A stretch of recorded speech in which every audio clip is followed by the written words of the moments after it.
দশটি খবর নিয়ে আমি দীপশিখা আপনাদের সামনে। পূর্ব বর্ধমান জেলা পরিষদের পঞ্চদশ অর্থ কমিশনের বরাকৃত অর্থে আজ পূর্বস্থলী 1 নম্বর ব্লকে নাদানঘাট থানার অন্তর্গত পূর্বস্থলী 1 নম্বর পঞ্চায়েত সমিতির শ্রীরামপুর গ্রাম পঞ্চায়েতের গঙ্গাধরপুর লোহার ব্রিজের সামনে একটি যাত্রী পরীক্ষালয় নির্মাণের শুভ শিলান্যাস করেন পশ্চিমবঙ্গ সরকারের প্রাণী সম্পদ উন্নয়ন দপ্তরের মন্ত্রী স্বপন দেবনাথ। পাশে আছি নামক এক স্বেচ্ছাসেবী সংগঠনের উদ্যোগে স্বেচ্ছায় রক্তদান শিবিরের আয়োজন করা হয়।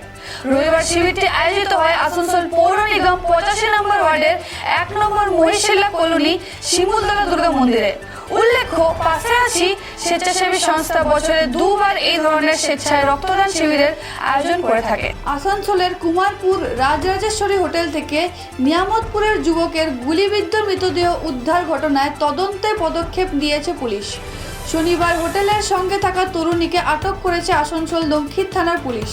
রবিবার এই তরুণীকে আসানসোল আদালতে তোলা হলে বিচারক 5 দিনের পুলিশ হেফাজতের নির্দেশ দেয়। বিজেপির ডাকে গ্রাম চলো অভিযান ভাতার বিধানসভা বড়বেলু 2 নম্বর অঞ্চলের মুরারিপুর ও নাসির গ্রামের জনসংযোগ এবং কেন্দ্রীয় সরকারের বিভিন্ন প্রকল্পের উপভোক্তাদের সাথে আলাপচারিতা সারলেন বিজেপির নেতৃত্বরা। 2008 সাল থেকে কাটোয়ার বিধায়ক রবীন্দ্রনাথ চ্যাটার্জির উদ্যোগে চাগলি উচ্চ বিদ্যালয়ের প্রাঙ্গণে অধ্যাপক শহীদ তুহিন সামন্তর মৃত্যু দিবস পালন করা হয়। 25শে ফেব্রুয়ারি রবিবার শহীদ অধ্যাপক তুহিন সামন্তের 17তম মৃত্যু দিবস উপলক্ষে কাটোয়া 2 নম্বর ব্লক তৃণমূল কংগ্রেসের উদ্যোগে পদযাত্রা ও রক্তদান শিবির অনুষ্ঠিত হয়। সন্দেশখালীতে মহিলাদের উপর অত্যাচারের বিরুদ্ধে ভারতীয় জনতা পার্টির যুব মোর্চার তরফ ভারাবণিক ব্লকের ছাতাডাঙ্গা থেকে গৌরাঙ্গী পর্যন্ত বিক্ষোভ মিছিল করা হয়।